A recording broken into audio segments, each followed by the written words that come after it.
Bismillahirrahmanirrahim. Assalamualaikum warahmatullahi wabarakatuh. Surah Al-Adiyat merupakan salah satu surat pendek yang berada di dalam Al-Quran, tepatnya terletak pada bagian akhir, yakni juz ke-30.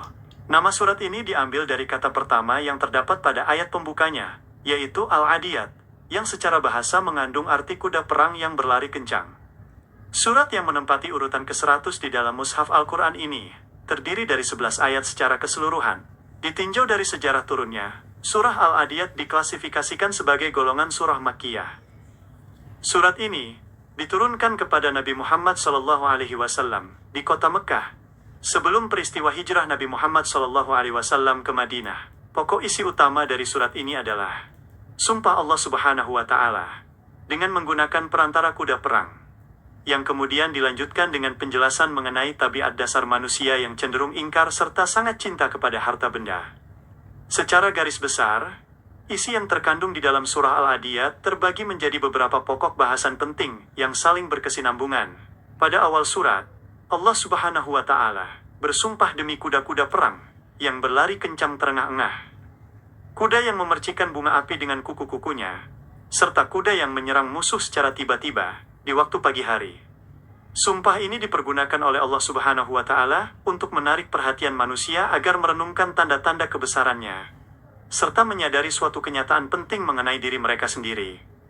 Melalui rangkaian sumpah tersebut, Allah Subhanahu wa Ta'ala menegaskan bahwa sesungguhnya manusia itu sangat ingkar dan tidak berterima kasih kepada Tuhan mereka. Manusia seringkali melupakan berbagai limpahan nikmat yang telah dikaruniakan oleh Allah Subhanahu wa Ta'ala, dan lebih memilih untuk memperturutkan hawa nafsunya. Keingkaran ini menjadi salah satu sifat tercela yang melekat pada diri manusia apabila mereka tidak mendasari hidupnya dengan keimanan dan ketakwaan kepada Allah Subhanahu wa Ta'ala. Selain sifat ingkar, surah Al-Adiyat juga menjelaskan secara tegas bahwa manusia benar-benar menjadi saksi atas keingkaran dirinya sendiri melalui perbuatannya sehari-hari. Di samping itu, Allah Subhanahu wa Ta'ala menerangkan bahwa manusia mempunyai kecintaan yang sangat kuat dan berlebihan terhadap harta kekayaan. Kecintaan terhadap harta duniawi ini terkadang membuat manusia lupa daratan, sehingga mengabaikan kewajiban-kewajiban spiritualnya kepada Allah Subhanahu wa Ta'ala yang telah menciptakan alam semesta beserta isinya. Sebagai penutup dari rangkaian kandungannya, Allah Subhanahu wa Ta'ala mengingatkan umat manusia kepada suatu hari kebangkitan yang sangat dahsyat dan pasti akan terjadi. Pada hari kiamat kelak, segala apa yang berada di dalam kubur akan dibangkitkan dan dikeluarkan dari tempat peristirahatannya yang panjang.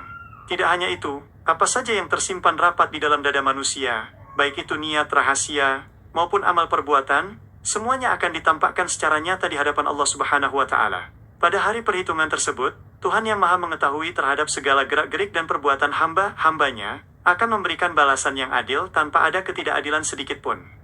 Surah Al-Adiyat memberikan pelajaran yang sangat berharga agar kita senantiasa waspada terhadap kecintaan harta yang melalaikan serta mempersiapkan amal soleh sebelum hari kiamat mendatangi kita semua.